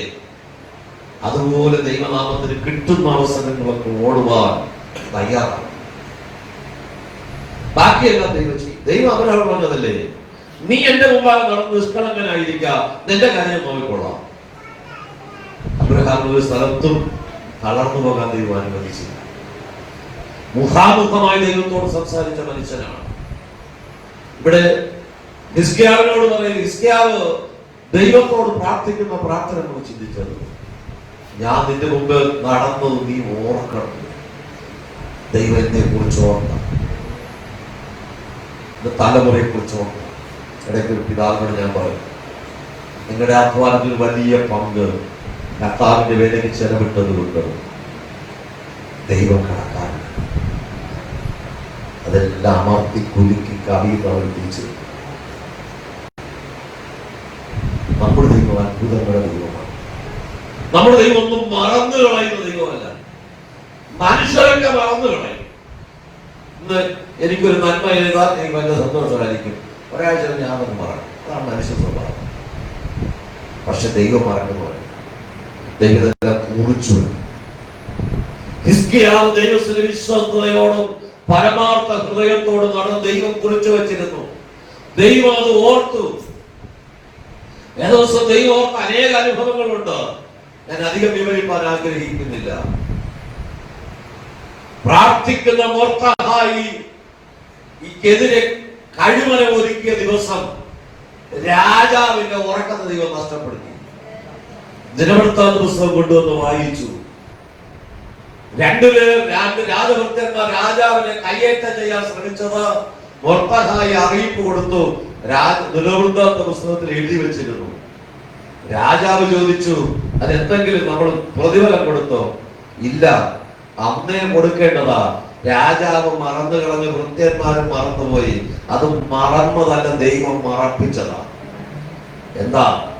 ഇതാ ഈ പ്രാർത്ഥിക്കുന്നതിനെ കഴിമന ഒരുക്കുന്ന ഒരു ദിവസം വരുമ്പോൾ ദൈവത്തിന് അറിയാം. അന്ന് ദൈവം അവനെ ഓർപ്പിച്ചു. പ്രാർത്ഥിക്കുന്നവനെ എതിരായി കഴിവനെ ഒരുക്കിയ അതേ കഴിവനത്തിൽ കഴിവനെ ഒരുക്കിയവനെ തൂക്കിയവനാണ് എന്റെ ദൈവം. എന്റെ ദൈവം ഓർക്കുന്ന ദൈവമാണ്, മറന്നു കളയുന്ന ദൈവമല്ല. നമുക്ക് വേണ്ടി കരുതുന്ന ദൈവം. അതേ ദൈവത്തിന്റെ 56 സങ്കീർത്തനം 13 വാക്യം പറയുന്നു, ഞാൻ ദൈവത്തിന്റെ മുമ്പാകെ ദൈവത്തിന്റെ പ്രകാശത്തിൽ നടക്കേണ്ടതിന് നീ എന്നെ സഹായിക്കും. ഈ ലോകത്തിൽ ദൈവവചനത്തിന്റെ വെളിച്ചത്തിൽ നടക്കുവാൻ, ദൈവത്തിന്റെ പ്രകാശത്തിൽ നടക്കുവാൻ നമുക്ക് കഴിയണം. 2 യോഹന്നാന്റെ ലേഖനം 4 വാക്യം ഒന്ന് വായിക്കാം. 2 യോഹന്നാന്റെ ലേഖനം 4 വാക്യം. നമുക്ക് പിതാവിൽ നിന്ന് കൽപ്പന ലഭിച്ചതുപോലെ അവിടുത്തെ മക്കളിൽ ചിലർ സത്യത്തിൽ നടക്കുന്നത് ഞാൻ കണ്ട് അത്യന്തം സന്തോഷിച്ചു. എന്റെ മക്കൾ സത്യത്തിൽ നടക്കുന്നത് കണ്ട് ഞാൻ സന്തോഷിച്ചു, അത്യന്തം സന്തോഷിച്ചു. 3 യോഹന്നാന്റെ ലേഖനം 3-4 വാക്യങ്ങളും കൂടെ. സഹോദരന്മാർ പറഞ്ഞു, നീ സത്യത്തിൽ നടക്കുന്നു എന്ന് നിന്റെ സത്യത്തിന് സാക്ഷ്യം പറയുക. നീ സത്യത്തിൽ നടക്കുന്നു എന്നുള്ള സാക്ഷ്യം കേട്ടപ്പോൾ തന്നെ ഞാൻ അത്യന്തം സന്തോഷിച്ചു. ഇന്ന് പകൽ നമ്മുടെ മക്കൾ സത്യത്തിൽ നടക്കുന്നുവെന്ന് കേൾക്കുമ്പോൾ അപ്പന്മാർക്ക് സന്തോഷം. നിങ്ങൾ സത്യത്തിൽ നടക്കുമ്പോൾ എന്റെ കർത്താവ് സന്തോഷിക്കും. 1 യോഹന്നാന്റെ ലേഖനം 2-ാം അധ്യായം 6-ാം വാക്യം വായിക്കുമ്പോൾ, 1 യോഹന്നാന്റെ ലേഖനം 2-ാം അധ്യായം 6-ാം വാക്യം, അവൻ ക്രിസ്തുവിൽ വസിക്കുന്നു എന്ന് പറയുന്നവർ കർത്താവ് നടന്നതുപോലെ നമ്മൾ നടക്കണം. അതാണ് ദൈവം ആഗ്രഹിക്കുന്നത്. യേശുവിനെ അനുഗമിക്കുവാൻ. നമ്മൾ വായിച്ച 2:27 പറയുന്ന യോദ്ധാം യഹോവയുടെ മുമ്പ് ക്രമമായി അക്രമം തെറ്റ്. നമ്മുടെ നടപ്പിന് ക്രമം ഉണ്ടാകും, നമ്മുടെ ജീവിതത്തിൽ ക്രമം ഉണ്ടാകണം, നമ്മുടെ അധ്വാനത്തിൽ ക്രമം ഉണ്ടാകണം, നമ്മുടെ പ്രാർത്ഥനാ ജീവിതത്തിൽ ക്രമം ഉണ്ടായിരിക്കണം, നമ്മുടെ ആത്മീയ അനുഭവങ്ങൾക്ക് ക്രമം ഉണ്ടായിരിക്കണം. അതിങ്ങനെ ഈസി കേൾക്കുമ്പോൾ ഇങ്ങനെ വരുന്ന പൊങ്ങിയ താഴ് പോലെ ആയി പോകരുത്. ക്രമമായി ജീവിതത്തിൽ ആ ക്രമമുണ്ടെങ്കിൽ നമ്മളെ ഓർക്കുന്ന ഒരു ദൈവം നമുക്ക് എഴുതേക്കാം. ആ ദൈവത്തോട്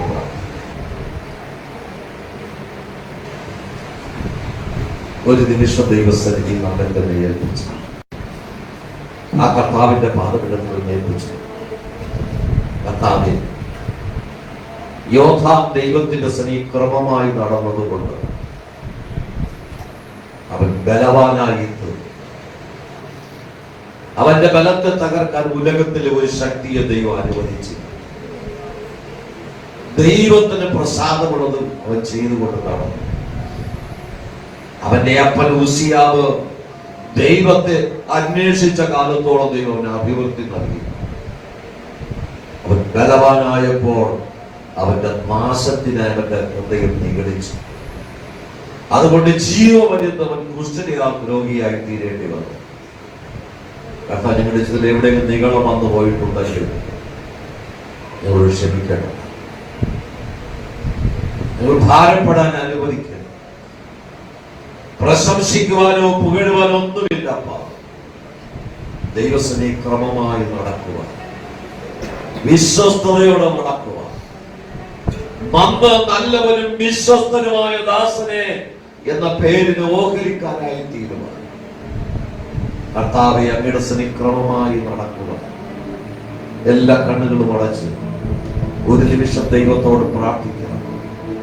അനേകം നീറുന്ന വിഷയങ്ങളുമായി ദൈവസ്ഥനിൽ ഇരിക്കുന്നവരോടല്ലോ, ഇന്നലകൾ നിന്റെ നടപ്പ് ദൈവം ഓർത്താൽ ദൈവം നിന്നെ അനുഗ്രഹിക്കാൻ കഴിയും. നമ്മുടെ നടപ്പ് ആ നടത്തിയ വിധങ്ങളെ ഓർത്ത് ദൈവത്തിന് നന്ദി പറയാൻ കഴിയുമോ? ഗലാലിൽ പാർക്കുന്ന ഈ സദാക്കളുടെ ദൈവം പറയുന്നു, ചുറ്റുപാടും വരൾച്ചയാണ്. നിന്റെ കൂടെ ഉള്ളവർ വിതച്ചിട്ട് വിത്തിന് പോലും കിട്ടിയില്ലെങ്കിൽ മോനെ, നീ വിതയ്ക്ക്, ഞാൻ നിനക്ക് 100 പേര് തരാം. വരൾച്ചയുള്ള കാലത്ത് 100 പേര് ഫലം തരാൻ കഴിയുന്ന ഒരപ്പനെയാണ് നമ്മൾ സേവിക്കുന്നത്. ആ കർത്താവിന്റെ സന്നിധിയിൽ ഏൽപ്പിച്ചു കൊടുക്കാം.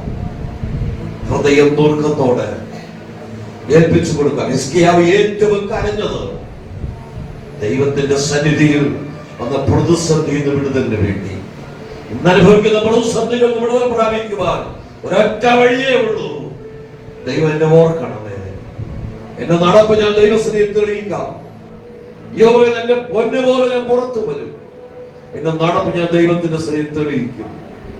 ലോകം മുഴുവൻ എന്നെ കുറ്റപ്പെടുത്തുമ്പോൾ, സകലതും എനിക്ക് നഷ്ടപ്പെട്ടിരിക്കുമ്പോൾ, ഇല്ല, എന്റെ നടപ്പ് ഞാൻ ദൈവസന്നിധിയിൽ തെളിയിക്കാൻ എനിക്ക് കഴിയും. അയ്യോ, അതരം കൊണ്ട് പാപം ചെയ്യാത്തത് കൊണ്ട് നഷ്ടപ്പെട്ടതല്ല ഇരട്ടിയായി മടക്കി നൽകി. ഇന്നലെ വന്ന നഷ്ടങ്ങളെ ഓർത്ത് വ്യാകുലപ്പെടണ്ട.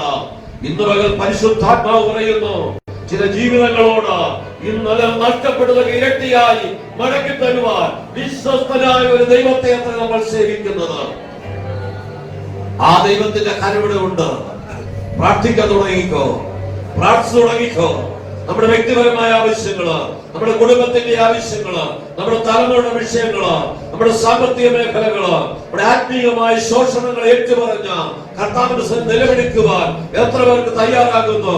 ഈ പകൽക്കാലം ഹല്ലേലൂയ, ഒരു കൊടിയ കാറ്റടിക്കുന്നത് പോലെ ദൈവത്തിന്റെ വലിയ സാന്നിധ്യം ആലയത്തിനകത്ത് ഇറങ്ങി വന്ന് നമ്മുടെ പ്രാർത്ഥനയ്ക്ക് മറുപടി തരുവാൻ വിശ്വസ്തനായ ഒരു ദൈവമുണ്ട്.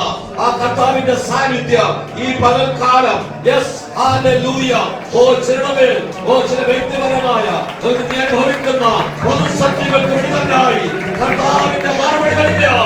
കർത്താവിന്റെ മറുപടി വന്നുകൊണ്ടിരിക്കുക. ദൈവത്തിന്റെ ക്രമമായി നടക്കുക. ദൈവത്തിന്റെ കരം വെളിപ്പെട്ടു വരുവാൻ ഇടയായിത്തീരും.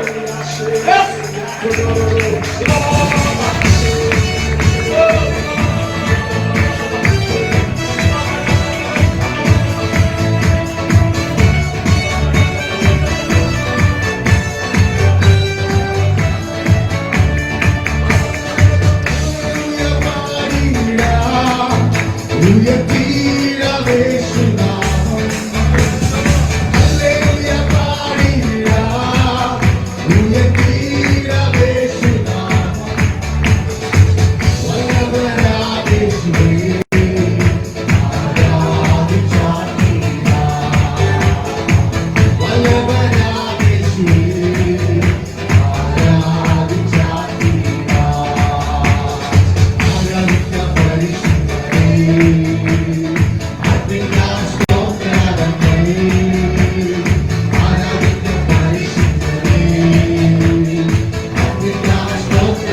പരിശുദ്ധനായ ദൈവമേ, സ്വർഗ്ഗസ്ഥ പിതാവേ, ഈ നല്ല പകൽക്കാലത്തിനായി ഒരു പ്രാവശ്യം കൂടെ ഞങ്ങൾ അങ്ങയുടെ സന്നിധിയിൽ അടുത്തു വരുന്നു.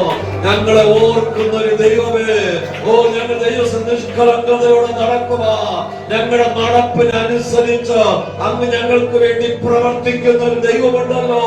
യോധാ ദൈവസന്നിധിയിൽ ദൈവത്തെ ഭയപ്പെട്ട് ക്രമമായി നടന്നതുകൊണ്ട് അവൻ ബലവാനായി തീർന്നതുപോലെ ഞങ്ങൾ ദൈവത്തിന്റെ സന്നിധിയിൽ ക്രമമായി നടക്കുക, ദൈവഭയമുള്ളവരായി നടന്ന് അനുഗ്രഹിക്കപ്പെടുവാൻ, ദേശത്ത് പ്രബലപ്പെടുവാൻ കർത്താവ് കൃപ ചെയ്യണമേ. അവിടുത്തെ കൃപ കൊണ്ട് നിറയ്ക്കണം. കർത്താവ് ബലഹീനതയുടെ ആരെങ്കിലും വന്നുവെങ്കിൽ ഈ വചനം അവരെ ബലപ്പെടുത്തണമേ, സൗഖ്യമാക്കണമേ, ശക്തീകരിക്കണമേ. ഈ ബലത്തോടെ ഞങ്ങളെ പറഞ്ഞയക്കണമേ. മടക്കയാത്രകൾ കൂടിയിരിക്കണം. വാഹനങ്ങളെ ദൈവം സംരക്ഷിക്കണം. സന്തോഷത്തോടെ സ്വഭവനങ്ങളിലെത്തി സ്വസ്ഥമായി വിശ്രമിച്ച് പിന്നെ ഒരുമിച്ച് കൂടി വരും വരെ ദൈവ തേജസ്സിന്റെ മറവിൽ മറയ്ക്കണമേ. അവിടുത്തെ സാന്നിധ്യത്തിന്റെ മറവിൽ ഞങ്ങൾ എല്ലാവരെയും മറച്ചുകൊള്ളണം. ജയത്തോടെ നടത്തണം.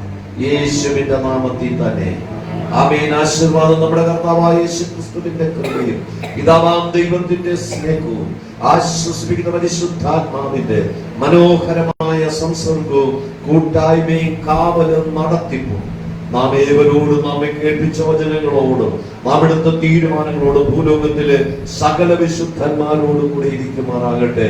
ആമേൻ. അറുക്കപ്പെട്ട കുഞ്ഞാടിന് മഹത്വം. Hallelujah, hallelujah. ഹല്ലേലൂയ.